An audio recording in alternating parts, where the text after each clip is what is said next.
Sure. So what we just talked to our team about was just how impressive Illinois was today, to be honest. That was a team that suffered a bad defeat on Thursday against Ohio State 7-0 and came out today and played 14 players and ran their hearts out, and how impressive they were in this. And obviously just thrilled to put one back in the back of the net late, but hopefully we can learn from the fact that any team in this conference, we say it day in and day out, any team in this conference can play with any other team regardless of who it is and when it is, but you got to show up with your A game.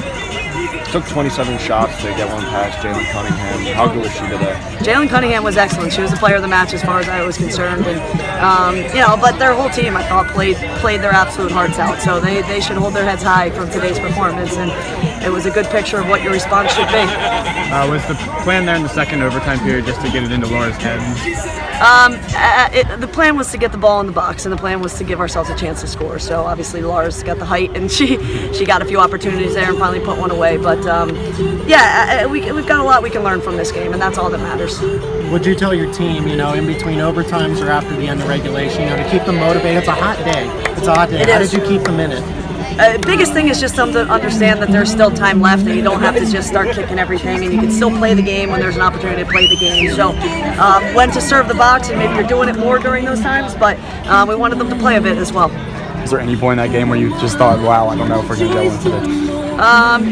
We do kind of a 5-minute drill all the time. We know we can score with 5 minutes left in the game, and those guys were pushing. We were pushing at the end, so I felt that. If we had felt that earlier in the match, maybe it wouldn't have been to that point.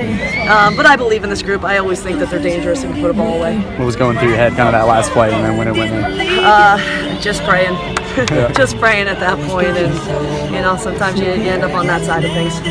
With only 3 days off, and obviously today being a hot day, do you think fatigue played any role today? Yeah, I do. Thanks, Seth. Good to see you. I do think fatigue plays a role, but you got to win Sunday matches. They traveled, and I think their fatigue had to have been way worse than ours. So I can't chalk anything up to that. What was the one like to say about your team's endurance and focus at the end there? Yeah, this team's they've got so many pieces, but there's some youth in there as well. We've got to learn from some of the dumb fouls and some of the times that we just played right into their goalkeeper. So we just have to be sharper in all of our little moments. Rose wasn't tested that much, but that one breakaway where she had to save, how big was that play in this whole scheme? It was the most important play of the game as far as we were concerned. She's done that several times this season. She continues to play well and be sharp, and to be tested on at that point after the minutes that have gone by, credit to her. Mentally she was there.